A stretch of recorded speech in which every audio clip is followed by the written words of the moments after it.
Tech Sideline is presented by First Bank and Trust Company. They offer free checking with industry-leading mobile banking. Who you choose to bank with can make all the difference. Visit firstbank.com to learn more.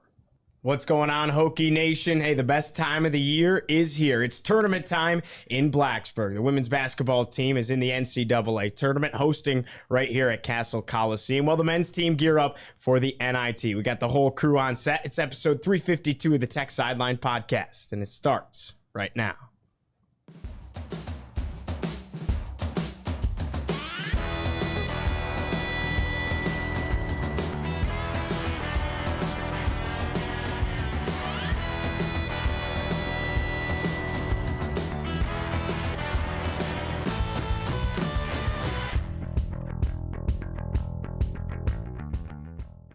Welcome back in, Hokies fans, as we record on Monday, March 18th, 2024, from the Corporate Research Center right here in Blacksburg. Remember to like, subscribe, and refer the show to a friend, and head over to techsideline.com. Check out our extensive editorial content, because as always, the first month of your subscription is free.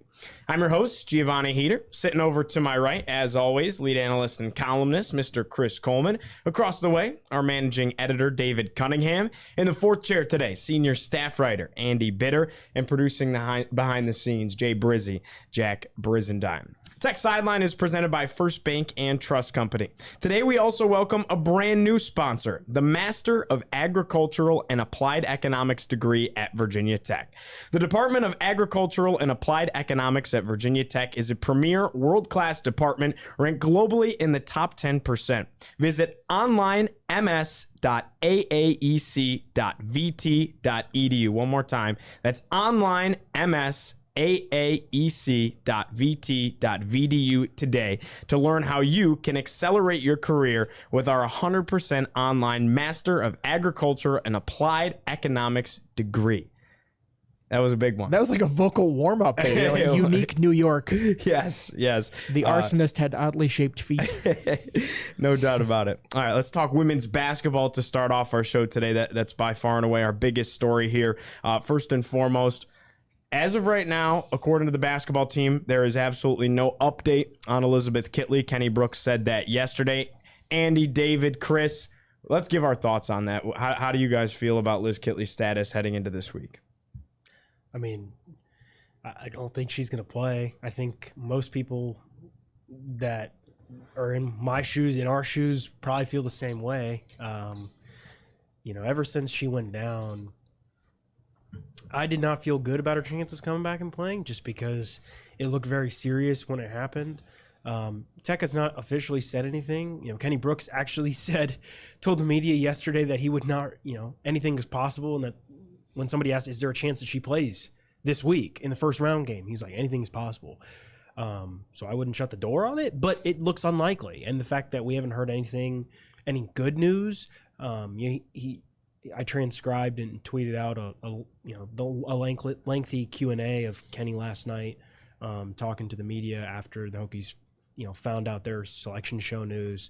And he was basically like, yeah, we don't know anything. We're going to test her this week and see how it goes. But, I don't feel good about Tech's chances. And but the good news is that Selection Sunday's over with, and the Hokies are a top 4 seed.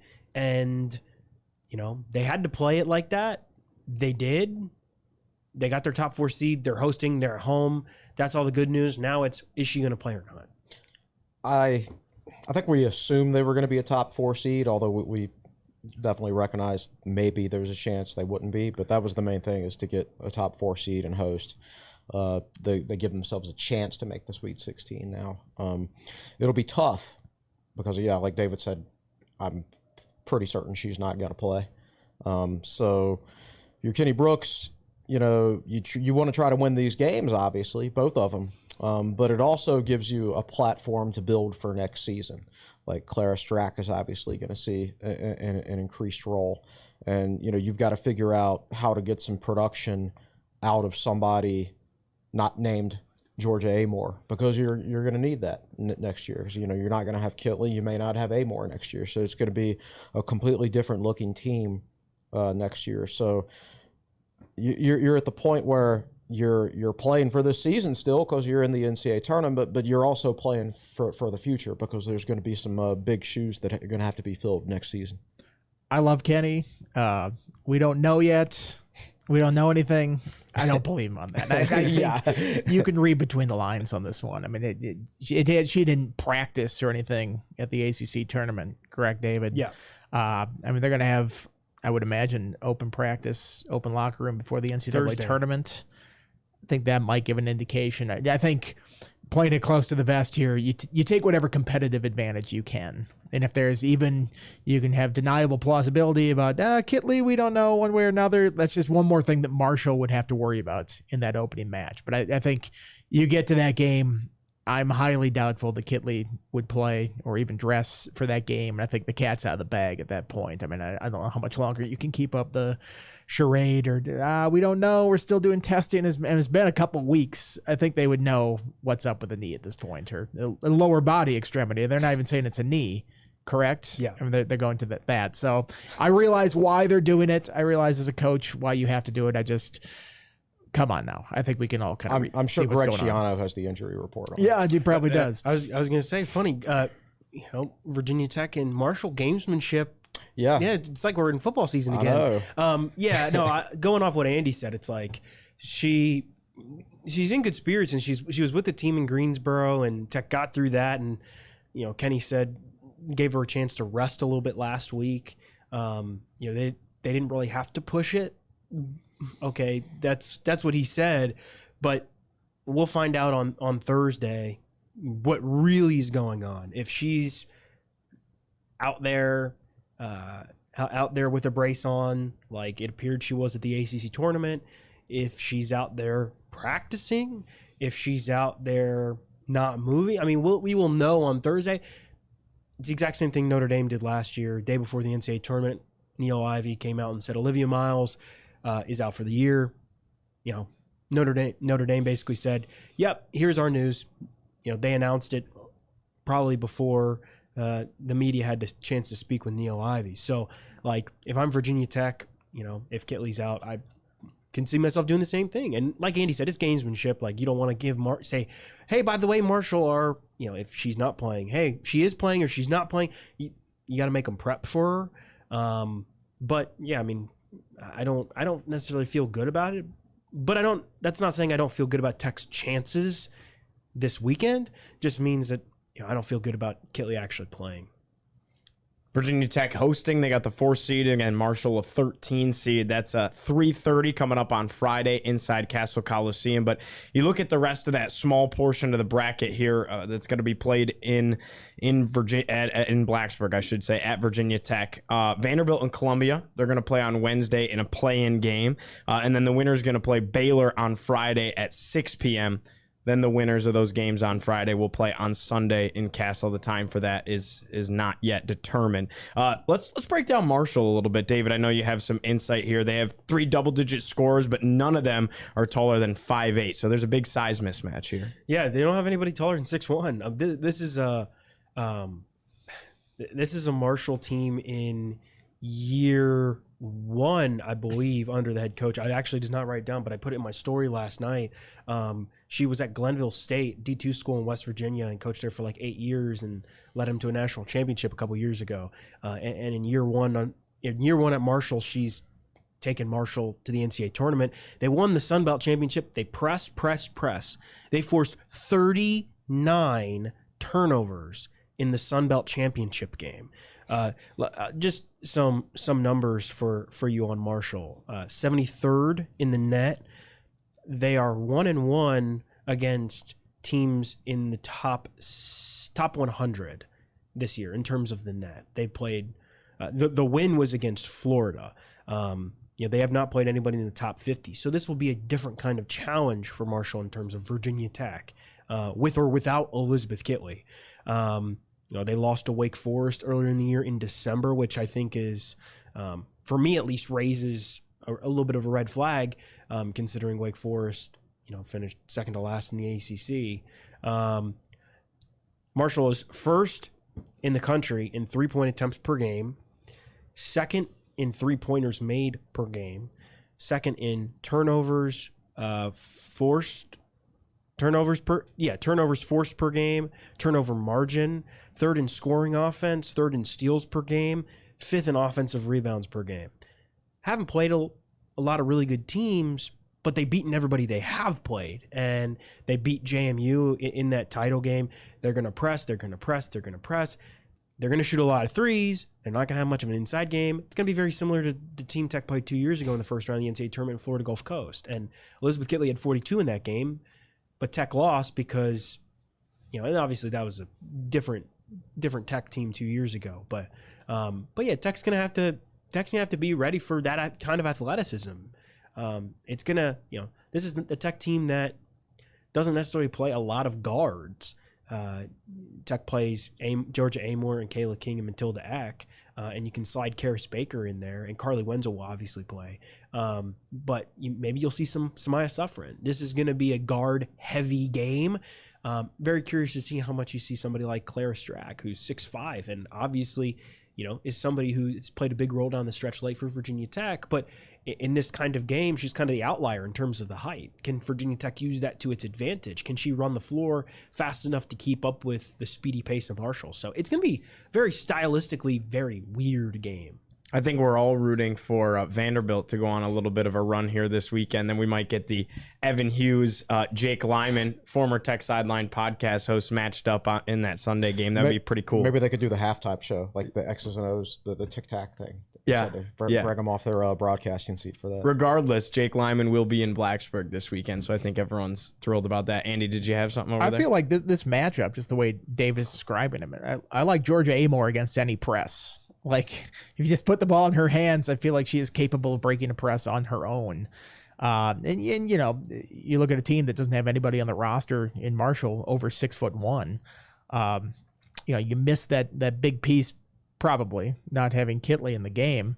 Normally you would worry about the other team having some big players in the post. Like, oh man, how are they going to defend the post? Doesn't sound like you really have to do that against Marshall. Shooting was not the Hokie strong suit. Playing in the half-court games at the ACC tournament. I mean, if you can get some easy buckets out there in transition, that might get this offense going in a way that it wasn't without Kitley, and still kind of searching for those pieces. So I actually kind of like the description of what the matchup is, because Amore is so good at breaking that press by herself or just in control of the ball like that I just like their chances in this. I think it's going to be a very choppy, chaotic game. I would not expect it to be clean by any means. There are going to be a lot of turnovers, I think. But, yeah, I mean, you're talking about Georgia Amore, an All-American, right? You put the ball in her hands and say, you're going to have Tech is going to have to break the press as a team, but a lot of it's going to be Georgia Amore. And I think back to, the Ohio State game last year in the Elite Eight, where Ohio State had this famed press and disrupted UConn with it in the game before. And then Virginia Tech comes out and Georgia Amore breaks it time and time again. By the second quarter, Ohio State had turned the press off because Georgia Amore is beating it every single time, right? Obviously, different situation, not the same team, and but that's what Georgia Amore provides. That's why she's so good. Her ball handling skills, but her IQ, and she doesn't turn the ball over a lot when she does that. Virginia Tech is going to be have to be very smart with how it plays it. But like Andy said, I like this matchup because what Virginia Tech could have run into is a mid-major team that has a big that's really, really good.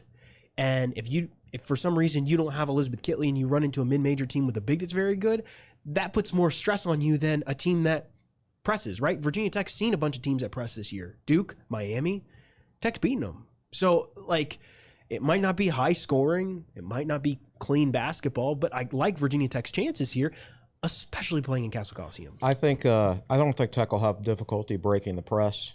I think Georgia Amore will be good for that. What concerns me the most is probably Tech. When Tech struggled the most defensively this year, it was mostly against quickness. And Marshall, if they don't have anybody taller than 6'1", they're probably a very quick team. So how's Virginia Tech going to be able to guard the back cuts? I know they shoot a lot of three-pointers too, but the quickness is what seems to be, to me, what's given Tech the most issues defensively this year. And Marshall will probably bring that quickness. So I think the offense will take a step forward. assuming they break the press. Just got to D up on the other end. When you look at Baylor, David, what do they bring to the table? Obviously, that's the highest seed that Tech could end up running into in that Sunday ball game. This is a good Baylor team. I mean, one that finished, I want to say third or fourth in the Big 12 regular season, 18th in the net. I mean, right there behind Virginia Tech, and that's what you expect when it's a 4-5 seed. 8th in the country in 3-point percentage defense, 19th in rebound margin. They have Big 12 first teamer in Dreuna Edwards. She averaged 12 points per game. They had the Big 12 freshman of the year in Dariana Littlepage Buggs. I believe I pronounced that correct. It's what you expect from Baylor. It's a really good Big 12 team. Virginia, not necessarily a lot of height, but they do have a 6'7" girl.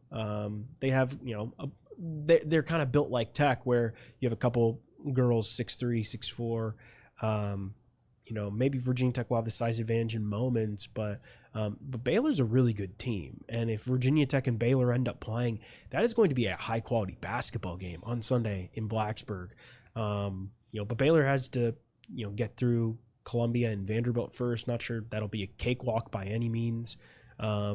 Vanderbilt is kind of your typical SEC middle of the pack team. Earned an at-large bid to the NCAA tournament, obviously, and was kind of on the bubble there for a little bit, but ended the season on a 3-game winning streak.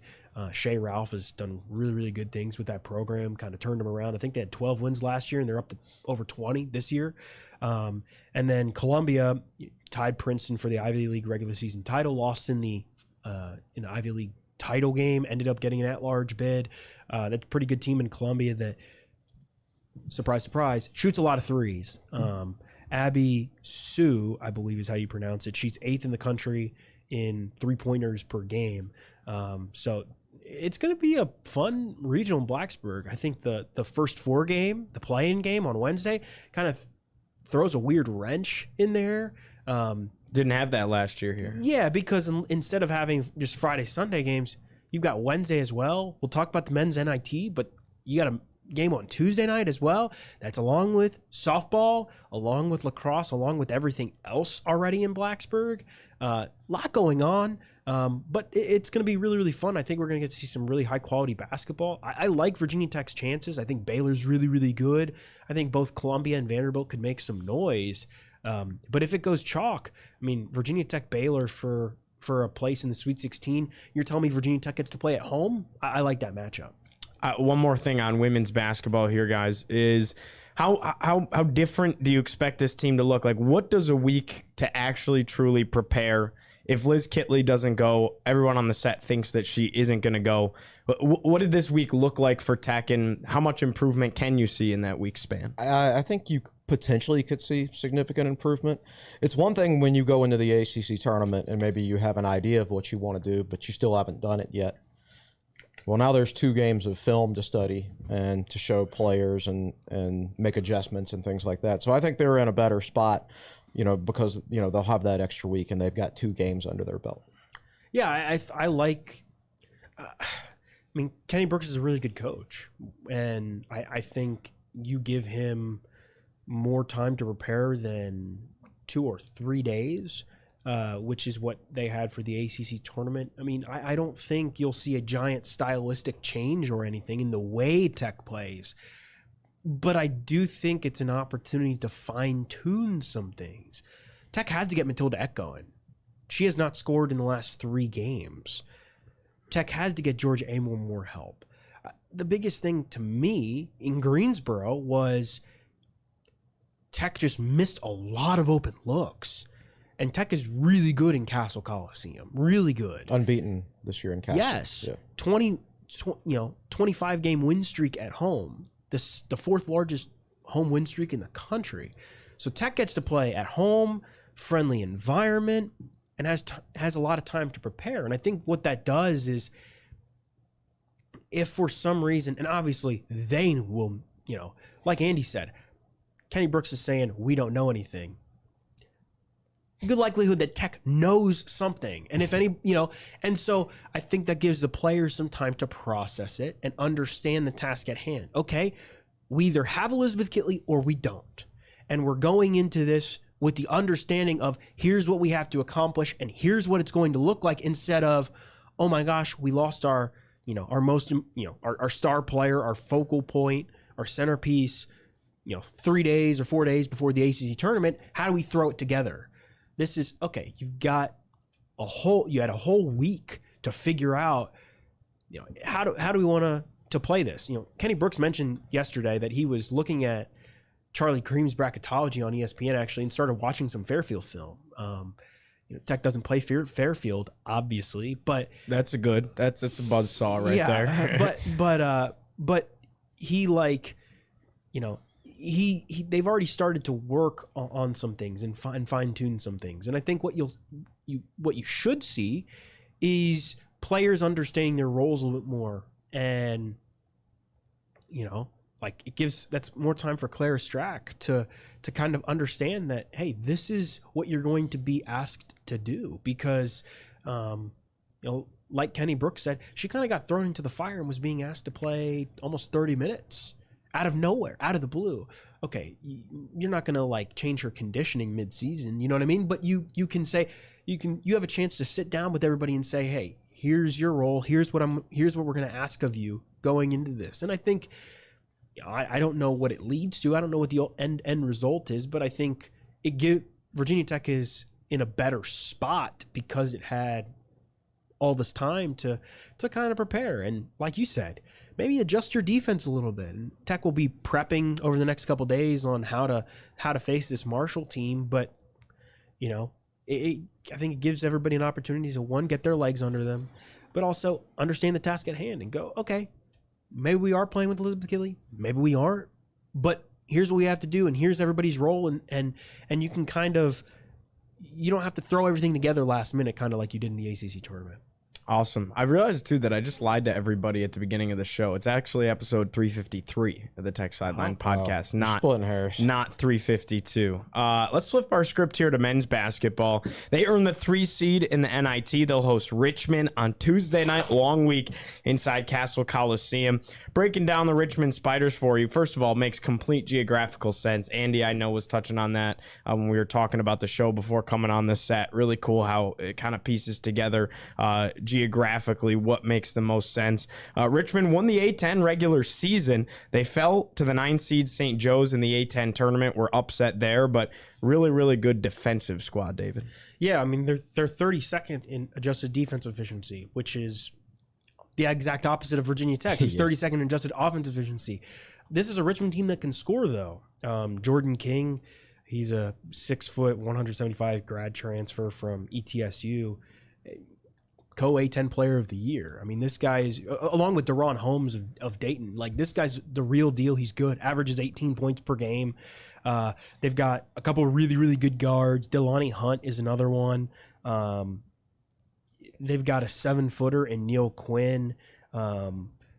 This is a good Richmond team, one that was on the track to be in the NCAA tournament and just slipped up. And unfortunately, for those mid-majors, you can't do that in the tournament. It doesn't matter if you win the regular season. And it almost feels like it should matter more, but that's a conversation. It's harder to win the regular season. Yeah, the A10, from the A10, I believe it's Dayton and Duquesne that are going to the NCAA tournament, which is just crazy. I mean, Richmond, Dayton has been so good all year, but Richmond won the regular season, and of course VCU had an opportunity to go, but lost to Dayton in the final. But this is a good Richmond team that, like I mentioned, very good defensively. A10 regular season champs. They're not good away from the Robins Center. They're very, very, very good at home. I believe they're 8-8 everywhere else. So it's like you get them at home, just like the women. Virginia Tech, 14-2 at home this year on the men's side. I like this matchup. It's going to be kind of a grinded out game. Chris Mooney and Mike Young have met once before. I think that was in 2012. Chris Mooney's been there for a really long time. I think this is his 19th season. He led them to to a Sweet 16 in 2011, NCAA Tournament appearance a couple years ago. He knows what he's doing. So it's going to be two veteran head coaches going at it, two good teams in the Commonwealth. Funny, this game is at 9 o'clock on Tuesday. I believe UVA is playing at 9 something in the first 4 game. A lot of Commonwealth basketball going on this week, some in Blacksburg. Yeah, a little bit more on Chris Mooney. He's been at Richmond for a long time, since 2005-2006 season. So my first year out of college, and he's only 51, right? So he got his first head coaching job, first Division I head coaching job at Air Force 2004-2005, and led them to their best season in school history at the time. And then took the Richmond job the next year. So this is a guy who's been in one place for a long, long time. He's got to be one of the longest tenured coaches in the country now. I mean, you're coming up on 20 years. I mean, that's a long time. He went to Princeton, where he was a 4-year starter. They've got their system. Mike Young's got his offensive system. Richmond's got their system too, and they recruit to it, and they run it well. He's done a good job at Richmond. They made the Sweet 16 in 2010, 2011. They went 29-8 overall, 13-3 in the conference that year. They went 15-3 in the A10 this year. That's actually their best conference record ever, under Mooney. So if they win the A10 title, I mean, they were probably the best team in the A10 this year. If they'd won that, they'd be in the NCAA tournament, and people would be like, that's a sleeper team. They went 15-3 in their league. They'd probably be in one of those, 5-12 matchups or 6-11 matchups, and people would be like, there's your upset special, right? So this is a Richmond team that's very, very close to being an NCAA tournament team. I believe they should know each other very well because they scrimmaged each other before the season started. I believe. I think Tech scrimmaged Liberty. Well, they put the 2 scrimmages. Oh, yes. So it was Liberty and Richmond. Yeah. And the women's scrimmage the women's scrimmage Richmond as well. Yep. So they shouldn't be very familiar with each other. They should have a good scouting report on each other. You go back and look at film from the preseason. I mean, it's a scrimmage, and some of those scrimmages, they'll play. Okay, we'll play 10 minutes of regular basketball, then 10 minutes of special situations where we're defending inbounds and we're working on certain sets and things like that. Yeah, I forgot. They went to the Robbins Center to play that game. Yeah. And so I agree with you, David. I mean, I would favor Tech to win it at home. Yeah. But this is a very good Richmond team. Good for both of these teams for playing in the NIT. Like, I don't want to sound like Tom Crean here, but, the number of teams that just took their ball and went home after this one. Syracuse. The shameful 7 here. It's Pitt, St. John's, Memphis, Ole Miss, Oklahoma, Indiana, and Syracuse. That is not confirmed, by the way. The Syracuse one is not confirmed. I think it is. I think it's pretty much Mike confirmed. Waters reported that That's pretty pathetic. Like, some of these teams are like, oh, we didn't make the NCAA tournament. Boo-hoo for us. We're just going to sit at home in the postseason. Like, who do you think you are? Like, sitting out these games? Like, you can't play more games? Like, what advantage are you getting from this? I know the portal opens, and they're like, we're going to get a jump on next season. It's like, you're not doing anything in these next couple days that's going to give you some distinct advantage next year.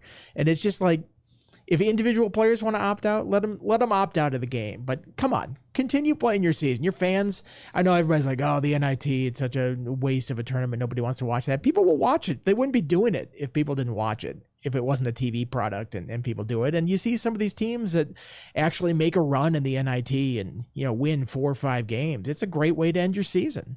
Yeah, it's disappointing you didn't make the NCAA tournament.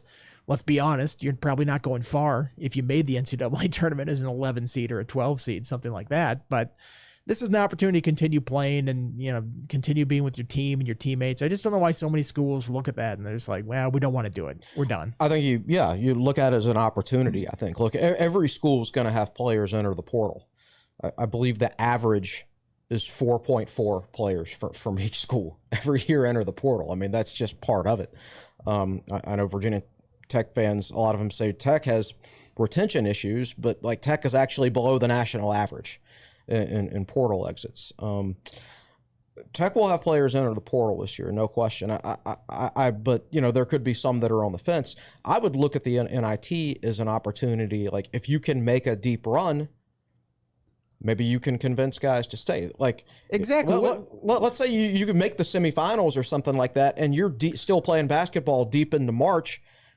Maybe some of these other schools are actually take a few commitments at a position where your guy who was going to enter the portal and maybe he doesn't have as many options anymore, or maybe they make that run and you can say, look, see, we're just missing one piece next year. Stay, and I'll add a guy in the portal, and we got a chance to have a really good team next year. So you have to look, sometimes you have to look at the NIT itself as an opportunity, and that's how I would choose to go into it is if I was coaching Virginia Tech, right? Yeah, if you win like 3 or 4 games, it's a lot more fun to be around that team rather than being like, well, lost the first round of the ACC tournament, and that was it for the season. Like, everybody's got a bad taste in their mouth at that point. And I don't think that really changes by playing in the NIT. Like, say you lose in the first round of the NIT. It's like, okay, that's sort of the same as how your season ended previously. It added what? 2 extra days to your season? I mean, you've mentioned it before with Virginia Tech and the NIT. There's some great memories for Virginia Tech basketball of winning the NIT. And I realize it's not the same tournament it was before. Obviously, with these 7 opt-outs that they have, it's a diminished field. Certainly, we don't have a team of caliber of Syracuse in there that you could possibly beat. But it's just a lot of these teams and decisions, I kind of look at it like bowl opt-outs with players. And they're like, I got to get a jump on my professional career. It's like, you are maybe an undrafted free agent here. What are you giving up? The opportunity to possibly wear the college football uniform for the last time with no guarantee that you'll ever play again in the NFL or beyond that, to go start, running 40s and training for the combine that you're not going to get invited to? Like, enjoy your time playing the game. And I think a lot of teams need to take that opinion as well when they get to the postseason, the possibility of playing in the postseason in basketball. Right. And football, it's different because the semester's over. So yeah, you actually can go also, start I can training. kind of understand, but now football is a violent sport. Right. Like, you could get hurt. I can understand that argument in that. Basketball, I don't really see that happening. Right. It's not like you're going to leave in the middle of the semester and go start NBA camp tryouts. Exactly. Right? It's not like you're going to go sign and play in Europe in the middle of the semester. So you might as well. That opportunity will be there for you if you play 2 rounds of the NIT. Yeah. Right. 9 o'clock game on ESPN2 on Tuesday night. I mentioned this earlier. Virginia Tech is really good at home. Richmond is not good on the road. If this game was in Richmond, I would not like Virginia Tech's chances. Oh, no way. Yeah. Virginia Tech has only won 2 road games all year, but instead this game is in Castle, and part of that is because of the automatic bids, the way they changed it. So from, I think, the Power 6 conferences, the top 2 teams in the net rankings get auto bids.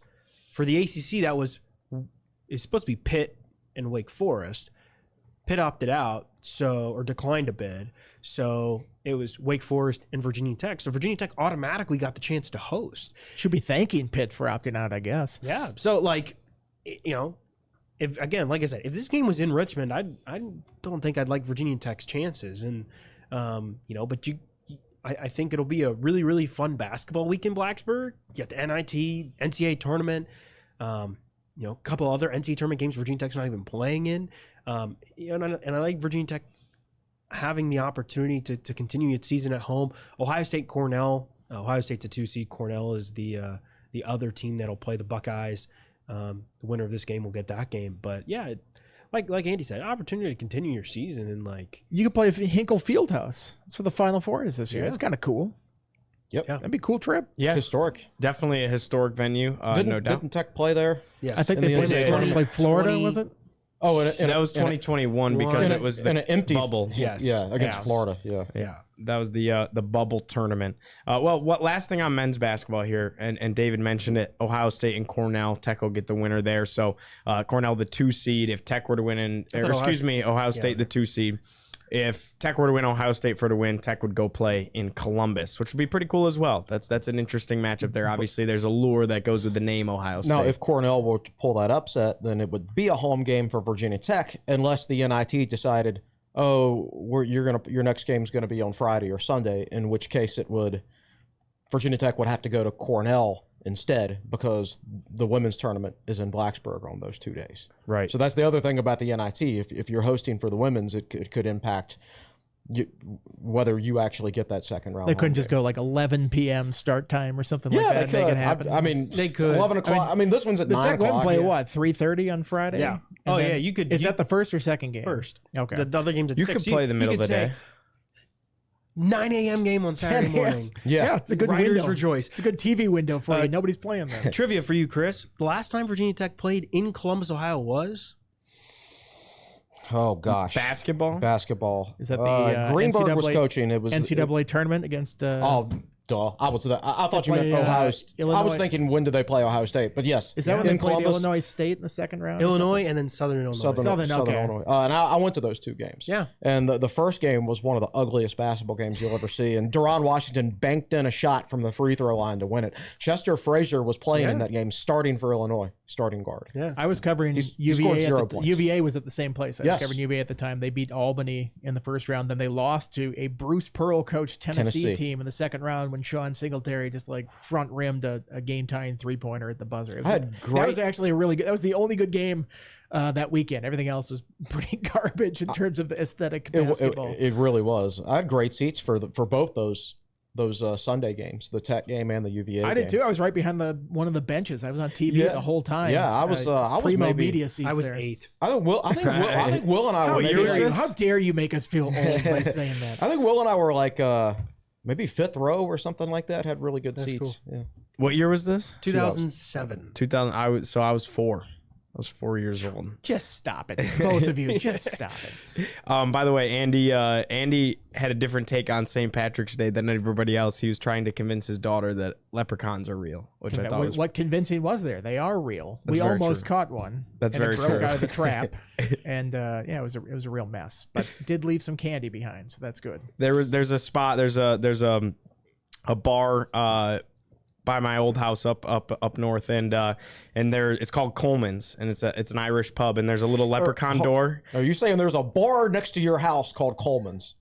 In Syracuse? Yeah. I might have to take a trip Yeah, to you might Syracuse have now. to. And there's a little phone booth for the leprechauns, and there's a leprechaun door next to the normal door. That's kind of So smaller we size. can go to Coleman's and then just walk back to Geo's afterwards. Don't football have to game worry. next year Ah, man. for in November. So it sounds like we're gonna have some fun. How about last thing on men's basketball? NC State. I mean, we're touching on real quick.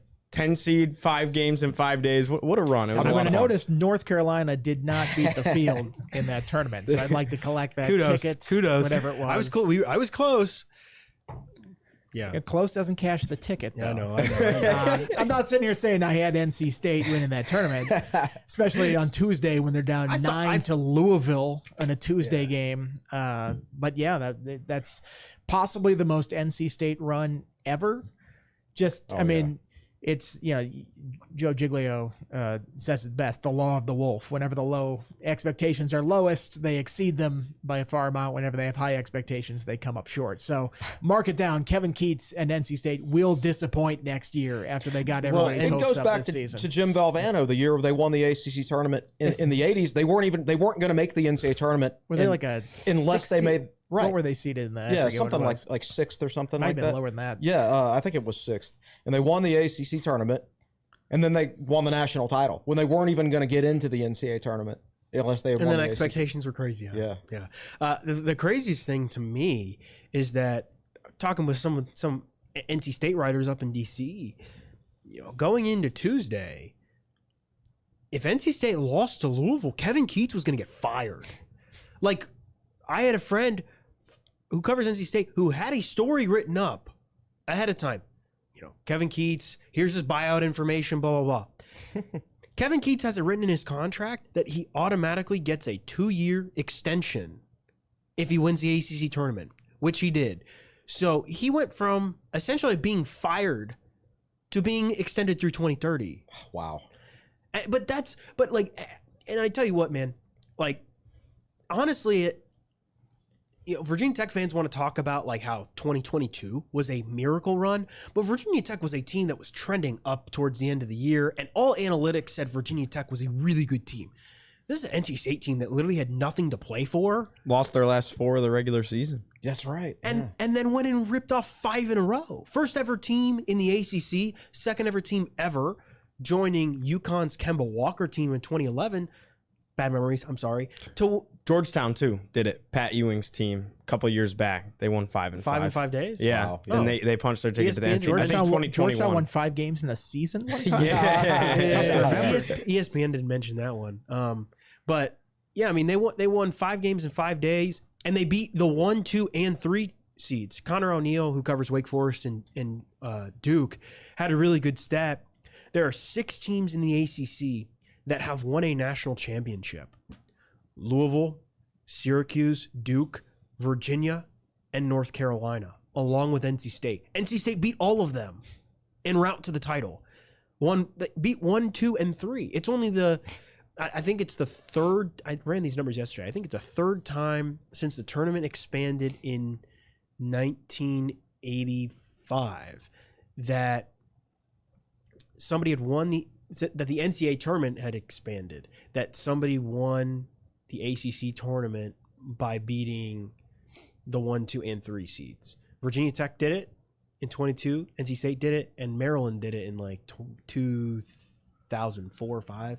Whenever Gary Williams won it. Yeah. Like, to beat the top 3 teams in the tournament, it's kind of unheard of. And NC State had nothing to play for, really, except each other. And I think people are going to love watching TJ Burns this week.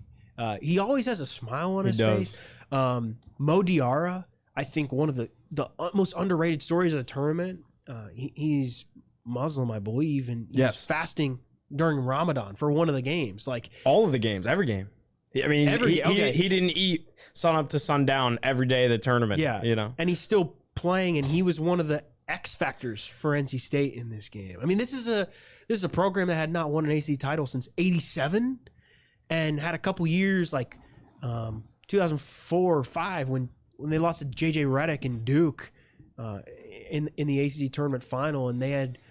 I don't remember what year it was, but they were the 10 and they played Carolina as the 1 in the final and lost. It's like NC State's been so close to win. It doesn't feel right. NC State winning in DC. It feel more right if it was in Greensboro, but like just a crazy, ridiculous story and nearly poetic. They almost knocked UVA out of the tournament by beating them in ridiculous fashion in that semifinal game in the tournament. Not only did the shot bank in, it banked and then circled around. Yeah. Oh my God, that's so March. You mentioned Patrick Ewing. Somebody mentioned Patrick Ewing. Here's some interesting Patrick Ewing numbers. That year they won the Big East tournament. They went 13-13, 7-9 in the Big East. And that was his 4th year, and the previous 4 years were unsuccessful.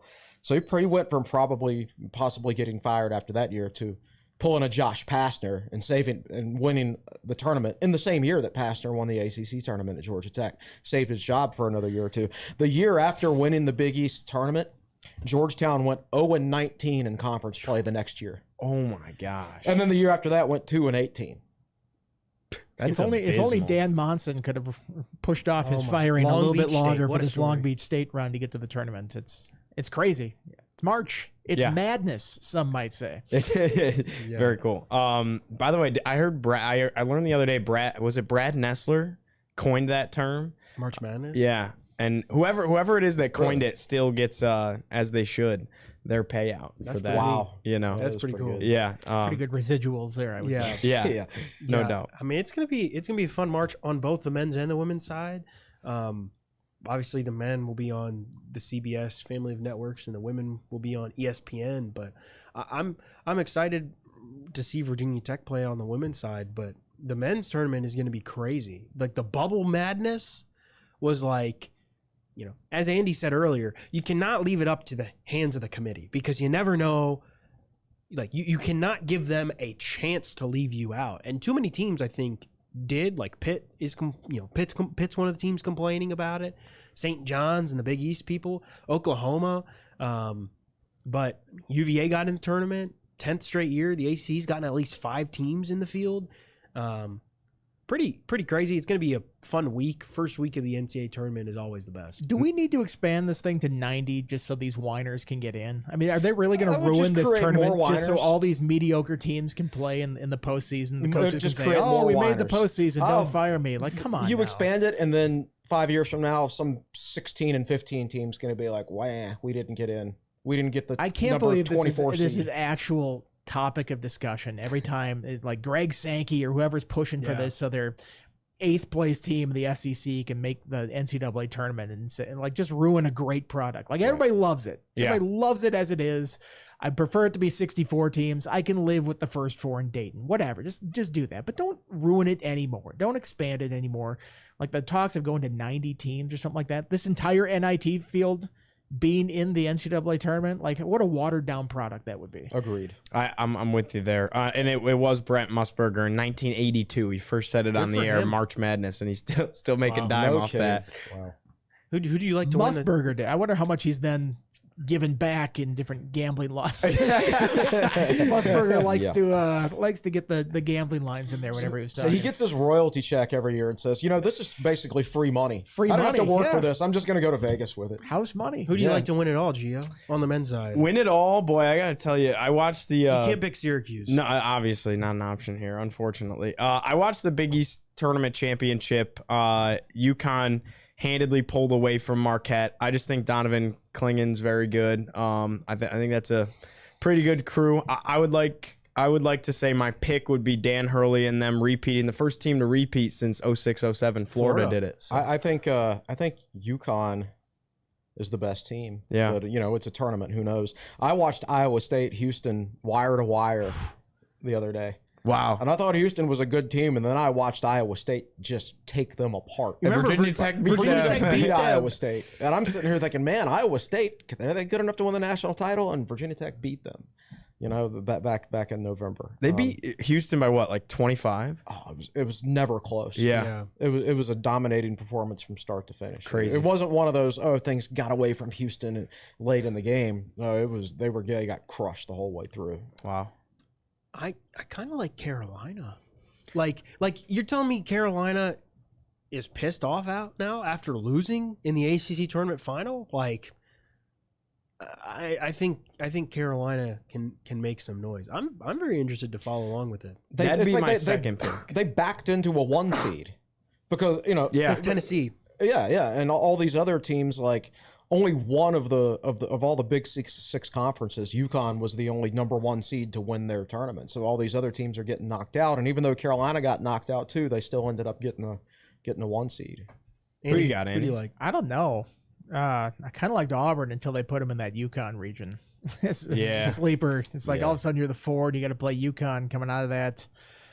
I mean, this is just sort of college basketball these days. Like I have no idea who's good. I feel like the difference between a 1 seed and a 5 seed is not that great. I mean, Purdue is a 1 seed. Yeah, Purdue's I watched Wisconsin. Obviously I went to Wisconsin. I was watching them in the Big Ten tournament, and they got JMU by knocked the way. off Purdue. Yeah, and everybody's like, "Oh, JMU is gonna run the Badgers." I don't think so. Not on my watch. That's gonna be that is probably the best first round game is JMU Wisconsin. Could be a in good my one. opinion. In Brooklyn, I had half a mind to go up there, but now NCAA, the women's tournament here, so I'm going to help out covering that. But, I don't know. I have to study the bracket a bit more before I come up with my terrible picks that will be toast on Thursday afternoon when the top seeds lose in the first round. I would have had Pitt making a little run, like could have been like a Sweet 16 type of team if they would have gotten in. I was bummed to see Pitt not get in. They just shoot threes like nobody's business. Hinson in the semifinals going. What did he end up going? 2 for 10, 2 for 12 from the floor. And they only lost to UNC by 7. They were in that game the whole time. And Andy, you said last week, Pitt, that's a sneaky team because they get hot from 3-point range. They got a lot of guys who can shoot. And then Henson, their best player, goes out there and just has his worst game of the season. Do you think NC State does kind of like what Tech did, where it's like, okay, I think it's easy to get really hot in one building for, I shouldn't say easy. Let me rephrase this. It happens to get really hot in a building. Teams go on crazy runs to at least make their conference tournament championship or even win the whole dang thing. Tech did it 2 years ago. Now NC State 5 games in 5 days. That's a different level of special. But do they kind of pull a Tech where, okay, now you cool down for a week. Tech got a tough matchup against Texas in the first round and kind of got mopped. Well, NC State's not as good a basketball team as Tech was 2 years ago. Right. They've got some good athletes, but it's like Tech was trending up the whole second half of that year. They won 9 of their last 11. NC State had lost like 4 in a row going into the ACC tournament. So that came out of nowhere. Absolutely came out of nowhere. When Tech did it, it's like it wasn't like predicted to happen, but at the same time, it wasn't that much of a surprise because the Hokies were playing Tech really lost. good ball right there. Yeah. Who's NC State draw? Texas Tech. Texas Tech. I think that's a good matchup for them. The thing about Virginia Tech's draw 2 years ago was that Texas was one of the best defensive teams in the country, Yeah, and they I were thought was nasty. underseeded. Yeah. Like Tech kind of, They were a matchup advantage. yeah, like, and what did Texas do? Texas defended Virginia Tech better than anybody else had all year. And I think one of the things about playing in the conference tournaments is you've seen all these teams before. So you have familiarity with everybody, right? It is hard to lose to a team a third time. And you see it all the time. And I thought the way NC State played and came together, I don't know if that'll carry over to the NCAA tournament, but NC State is such a stylistically difficult matchup for teams because of what DJ Burns provides. Like, you have to be very smart about how you defend him. And the crazy thing is, I don't think anybody did a really, really good job of defending him all ACC tournament. But you know who did? Virginia Tech. I know. In January. Tech was not known for its defense this year in men's basketball. Yeah. But they did a great job on Burns that day. Absolutely. Burns, that was at the time, that was one of 3 games Burns had all season up to that point with fewer than 10 points. Right. Tech held him to 8. And I think like so much of the matchup, Gio, with the NC State thing is going to be, do you double Burns or do you not? And like North Carolina tried to play Burns one-on-one. Tech was smart and doubled him the minute he dribbled into the paint. Mm-hmm. Like the minute he dribbled towards the basket, not on the catch, but the minute he put the ball on the floor. It was the timing of the double. And it worked. But like UVA tried to do it and then didn't do it. It's like teams are going to have to be really, really smart. But I think that's a good matchup. And I think NC State, because of how weird it is with the Burns matchup, has a really good advantage. And guess what? Law of the wolf, right? Now people are expecting a lot of things. NC State will probably get bounced first round by like 10. Do you guys think the unpredictability of the tournament is good for the product? I mean, I look at the Final Four last year: a 5 seed, 9 seed, 5 seed, 4 seed. I mean, San Diego State, Florida Atlantic, Miami, and UConn. Like, I feel like there's a lot more variance in like who can make a Final Four now than 10 years ago, where you'd see the top seeds make it a lot more. And I don't know, like, I don't feel like I really watched last year's Final Four too much. I mean, granted, we were in Dallas for part of it, so that added to it. But are you guys more interested in the tournament? I actually am because of that. But I think don't know. the first couple rounds are more exciting, but by the end, it's like I want to see the 1 seed still there in the Final Four. Otherwise, I care a whole lot less. I actually makes me care a little more, to be honest with you. But I don't know.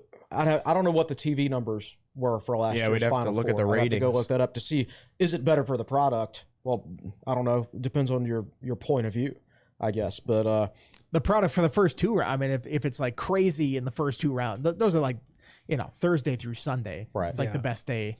Like, just sit around on the couch all day and watch basketball for literally 12, 14 hours a day. It's awesome. It doesn't get any better than that, but I feel like that's when you want the craziness to happen. But by the end, it's like I kind of want all the best teams in the Final Four. All due respect to San Diego State and Miami making it last year, but I didn't really want to watch them in the Final Four. I'm kind of in your boat. Like, I feel like it's weird. Like you watch these teams be really, really good all year, and then like last year you didn't know what teams were going to make the Final Four, and it's like we knew Miami was good because Miami's in the ACC and Virginia Tech played them, but it's like, like Florida Atlantic, San Diego State. It's like those two uninterested me. I think it's really cool because the parity, the fact that in this day and age in college sports, the parity is unreal. Like you can have. It's weird that there's no like, this is the best team in the country, no question about it. Houston just lost. Like, Purdue's lost a bunch this year. UConn looks like the best team, but UConn got blown out by Creighton like a month back. Like, it's not like there's no untouchable team, and I think that's weird. But at the same time, I do think it makes it a little bit more interesting because it's like, oh man, it's anybody's game. Like, anybody has a chance. But I do think once you get to the Final Four, and it's like, okay, what team is the best? Like, you don't know. Like, it used to be, all right, yeah, this team, either this team's on a miracle run, or yeah, this is the best team. They're playing their best basketball of the tournament. And now it's like, these guys are coming out of nowhere. How in the world did they get here? My peak of my college football fandom was 2007 when Kansas, Missouri, Virginia Tech, Boston College were all in the top 5. South Florida was up there. Yeah, exactly. Now, I know that year it ended up, LSU ended up winning it and everything, but up until mid to late November, there were a bunch of teams like your, basketball or football versions of San Diego State and Florida Atlantic, teams that you would not consider national title contenders, but there was more parity in college football back then, so more teams that had a chance. So I put myself in, I don't put myself in the shoes of a Virginia Tech fan. I am a Virginia Tech fan. I think Virginia Tech, I know the product the last couple of years hasn't been quite as good as people wanted, but if San Diego State and Florida Atlantic and teams like that and Miami, they can make runs to the Final Four. Virginia Tech can do that too. I'm not saying that they're going to next year, that it would be easy or anything like that, but it gives you hope as the fan of a program that historically Virginia Tech had no chance at anything like that. And now I look at the landscape of the sport now, and I do think it is more open to more teams. And I just look back to Virginia Tech's 2018-19 team. They were a 4 seed. They took Duke down to the wire, arguably the most talented team in Duke history. Missed a last-second shot at the buzzer that would have forced overtime. I personally would have gone for a 3 in that situation with Tao Law, but that's just me. And Justin Robinson wasn't back to 100% yet. He was playing, but since he had broken his foot, he had just been back for 2 or 3 games and wasn't 100% fully into it. So I sit there, look at that team, and I'm like, if Robinson hadn't got hurt and Tech had been able to beat Duke, you never know what happens at that point after that. So as a fan, as a Virginia Tech fan, I like it better this way because I think that the upper regions of college basketball are more accessible to programs like Virginia Tech these days. So you're telling me there's a chance? Telling you there's a chance. Yeah. Last thing for you guys on the NCAA tournament. Got a little bit of a trivia question that I thought up here while you guys were chatting. Tech played 6 NCAA tournament teams in the non-conference this year. Who are they? Iowa State. Vermont Won their tournament. Auburn. Iowa State. No. Oh, non-con. Non-con. Sorry. Auburn. You said Iowa State? Yep, that's 3. So we got Vermont, Auburn, Iowa State. South Carolina. Correct. FAU. It's one Boise more. State. Boise State. That's the 6. 6 of the 11 non-conference And I teams was at Tech all played of made them. the NCAA tournament. Yeah, pretty interesting stuff. Maybe- It helped I that think some I of them said were. they'd be 3 conference champs. Yeah. So NC State, think- Vermont, and Iowa State. Think about this: 6 of the 11 teams in non-conference play, the Virginia Tech played in non-conference, made the NCAA tournament. Only 5 of the ACC teams that they played in 20 games made the NCAA tournament. Let's fluff up the non-con a little bit. Let's rack up those metrics a little bit. And Yeah. the net ranking was good this year because they did play good Yeah, teams. you just need to win more in conference. Yeah. But I don't want to get into the whole 20-game schedule again. So let's move on. Make All right. Chris the NCAA dictator. Yes, I agree with that. There we go. All right. Last but not least, talking a little bit of football here. They're in practice. Probably the biggest piece of news, Gunnar Givens is moving to offensive line, Andy. I think it was the move that people were like, what took so long? People have been talking about him being an offensive lineman since he signed. I think even when he signed, it was expected to be an offensive lineman. He starts out defensive tackle right away when he got here in the spring. So he really wasn't making a ton of headway on the defensive tackle depth chart. I know he was hurt last year, redshirt that first year, and kind of banged up last year with different surgeries and such. But, they bring in Aeneas Peebles, bring in Kelvin Gilliam, Kamari Copeland, Josh Fuga's back, Wilfred Panay is back. It's a lot of guys there that I don't know if you're necessarily making headway on the depth chart there. Maybe best to get him on the offensive side of the ball where maybe he can make more of an impact down the line and get him started prepared for that. So it'll be interesting to see why he did that. We didn't actually talk to Brent Pry on Friday when it was the first open practice. We didn't have a chance to ask him about this change. Would have been nice to be able to talk to the head coach about that change. But that was the one sort of big thing from the first practice. Because honestly, I don't know how much you take out of a practice like that where they're running around in shorts and no pads and helmets. And I'm not going to be like, all right, here's where the backup quarterback competition stands after 20 minutes of viewing them doing individual drills. But that was notable, seeing Givens move. Yeah, and we don't know if he's playing guard or tackle. Not concerned about that right now. He'll have to change his body a little bit to play offensive line because he was a guy who was dead set on playing defensive line coming out of high school. I heard some of his family members wanted to move to the offensive line, but I think Gunner himself was the last obstacle that they had to talk into it. He'll need to take this summer to probably add about 10 or 15 pounds, I think, which should be easy. I think they list him at 285 right now. Is that right? Yeah. So and, he's got good size. Yeah, and he's a hard worker from a strength and conditioning standpoint. Like he was a guy who was, I believe, over 300 at one point, but he intentionally lost weight at a time in your life where you're generally gaining weight. He intentionally lost weight to give himself a better chance to play. Originally, he wanted to play defensive end.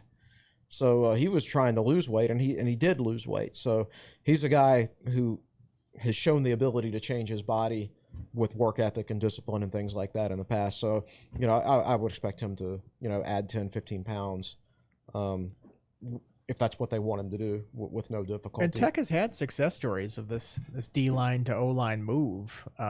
Recently Wyatt Teller, Josh Nijman did it.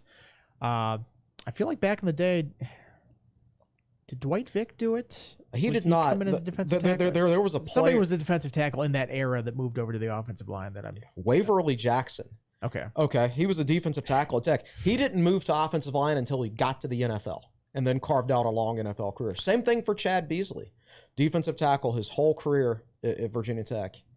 Crazy. And then moved to offensive line in the NFL and had I feel like it's maybe less fun to play on the offensive line. You're a defensive lineman. You're wrecking shop. You're out there like an offensive line. It's all about just, I don't know. The drills the offensive line guys have to do just don't look fun compared to the drills that the other guys have to do at practice.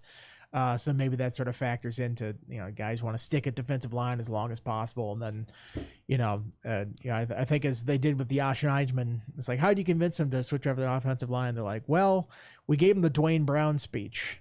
It's like, yeah, you could be a good tight end here, but do you want to play for 15 years in the NFL? Then offensive tackle is probably your best bet. And that was a wise decision from Dwayne Brown to switch sides. I guess he was the same side of the ball, but to move in to offensive tackle. It worked out well for Nijman. He's still in the NFL right now. Worked out very well for Wyatt Teller. I think a lot of people saw in his future offensive line was going to be his best route. Now he's a guy that's going to the Pro Bowl and stuff like that. So I think with some of these guys, you can sort of see the pedigree, you can see the skill set they have there, and coaches see it coming a mile away, like offensive tackle or offensive line is going to be his best position. Forgive me for my that I don't know this. What did Dwayne Brown come in as? Tight end. It's a tight end. Oh, yeah. And so he moved. He played there tackle. too. I think he redshirted as a tight end. As a redshirt freshman, he caught a touchdown pass in a game early in the season. He was a terrific athlete. He actually didn't move to offensive tackle until 2 weeks before the NC State game, the season opener in 2005. They got halfway through August practice, and somebody might have gotten hurt. I don't remember, but I think they finally said, okay, we really need you to move to offensive tackle. At least now. with tight end, like you're aware of blocking principles and stuff. Like it's just sliding one spot over, and you're still kind of on the edge. And back then, Tech had an old school way of doing it back then. So, Steinspring was the offensive line coach. Danny Pierman was the tight ends and offensive tackles coach. So literally during practice, Tech ran the ball so much, and the run blocking technique of an offensive tackle and a tight end, you're blocking pretty much the same guys. You're out on the edge. So they actually had those two groups together during practice. So he didn't have to switch position coaches. It was a seamless transition. As always, Tech Sideline is presented by First Bank and Trust Company. As our presenting sponsor, First Bank and Trust Company's support has been invaluable to TSL, helping us to bring you all the great content across all of our platforms. Who you choose to bank with can make all the difference. Bank with First Bank and Trust Company. Visit firstbank.com to learn more. All right, D1 baseball has the Hokies ranked 19th in the country. Series win at Louisville this past weekend, 2-1. Hokies were able to take 2 out of the 3. This is the best start in ACC play in program history for Hokies baseball. And another winnable series coming up this week. It's big to take 2 out of 3 on the road like that. And if they can do the same thing, or even if they just won one out of 3 this coming week, you're still sitting there with a great record, with the majority of your series coming at home down the stretch. The bats were certainly alive yesterday. DeMartini 3 homers. Crazy. I know the wind was blowing out, but man, Tech is just homering like crazy. Maybe that I can include that in inside the numbers this week about how they're hitting the ball. Pitching wasn't as good this week, at least starting pitching wasn't until Sunday. Griffin Stig, yeah, that was impressive. And how about Kurtner going 5 innings in relief on Saturday? That was huge. That was massive. It's they needed that because it was a long day for the bullpen on Friday and Saturday. But Tech has shown the ability to hit all season. Their pitching has been good for the most part. So I think it's a deserved ranking at this point. I think they're 24th in the RPI. So sign me up. 5-1 start in the ACC. If you told me that before the season, yeah, absolutely. Perfect. Yeah, they're really good. What has doomed Tech in the past when it's gotten to a situation like this, and obviously best start in ACC play, but what has doomed Tech in the past when it's gotten off to a hot start a year or two ago, injuries. And if Tech can stay healthy, I think this is going to be a really, really good team, young team, but they'll continue to get better and continue to learn. And yes, Brett Renfro took some knocks a little bit on Friday and did not have his best start, but he's proven he can be really, really good. But we knew that was going to happen. Yeah. Like 4 games of film, you got a scouting report, they adjusted. Now he has to adjust to their adjustments. It's just like you see rookie pitchers in the majors sometimes, or hitters, they get off to a hot start and then adjustments get made, the scouting report gets out, and they have to adjust to that. So it won't be any different for him. If Tech can stay healthy, I like where Tech is headed. And softball's looking pretty good too. Yeah, they just Speaking swept of home Pittsburgh. runs, God. Yeah, just swept Pittsburgh at TSP. Imagine how many home runs they'd have if they didn't run rule everybody. Got to play 2 extra innings. True. Every game. They run ruled Pitt on Sunday and Friday. So that was pretty interesting. I mean, that's 4 innings of lost base or softball. What is that? Probably for this team, probably another 2 or 3 home runs or something like that. They got Longwood in a doubleheader on Tuesday, and then right back at it Wednesday at TSP. Maryland Eastern Shore coming to town, so we could see some run rules. Who's their again. ACC series this weekend? Don't have one. They're actually heading to Tuscaloosa to play Alabama That's right. Friday and Saturday. I think the softball team's interesting this year because we're used to having the softball team having an ace pitcher, but not much pitching depth. And this year, I don't think they have an ace this year, but there's a lot more depth and there's more.